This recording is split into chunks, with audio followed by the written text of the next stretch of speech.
నా మెసేజ్లకు స్పందించడు, నేను చేసే ఫోన్ కాల్స్ ఎత్తడు, నా రోజువారీ ముచ్చట్లు ఓపిగ్గా వినడు, నన్ను బుజ్జగించడు, నన్ను అస్తమానం పొగడడు. సాధారణంగా ప్రతి ప్రేయసి తన ప్రియుడిపై చేసే ఫిర్యాదులివి. అయితే ఈ సమస్యలన్నిటినీ భర్తీ చేసే సాంకేతికత వస్తే ఎలా ఉంటుంది? ఆ కృత్రిమ క్యారెక్టర్ నిజమని భావిస్తూ దానితో చాటింగ్ లో యువతలు మునిగేలా నిజం చేస్తే ఎలా ఉంటుంది? అయితే ఈ ఆలోచన భారత్ లో నిజం కాకపోవచ్చేమో, కానీ చైనాలో పూర్తిగా విజయవంతమైంది.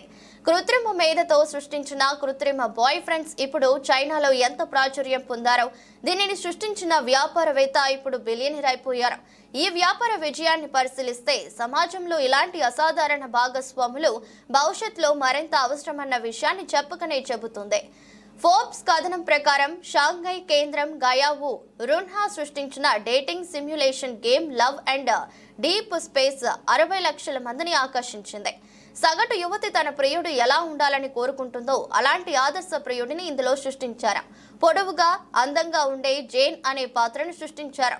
జేన్ ఫోన్ టెక్స్ట్ సందేశాలకు త్వరగా స్పందిస్తాడు. వారి ఫోన్ కాల్ కు వెంటనే సమాధానమిస్తాడు. వారు చెప్పే మాటలను ఓపికగా వింటాడు. అయితే అతనిలో ఉన్న ఏకైక లోపం అతనికి సిలికాన్ చిప్ లేకపోవటం. షాంఘై కేంద్రంగా ఉండే పేపర్ గేమ్స్ అభివృద్ధి చేసిన ఈ గేమ్ ఏఐ వాయిస్ రికగ్నిషన్ ఆధారంగా పనిచేస్తుంది.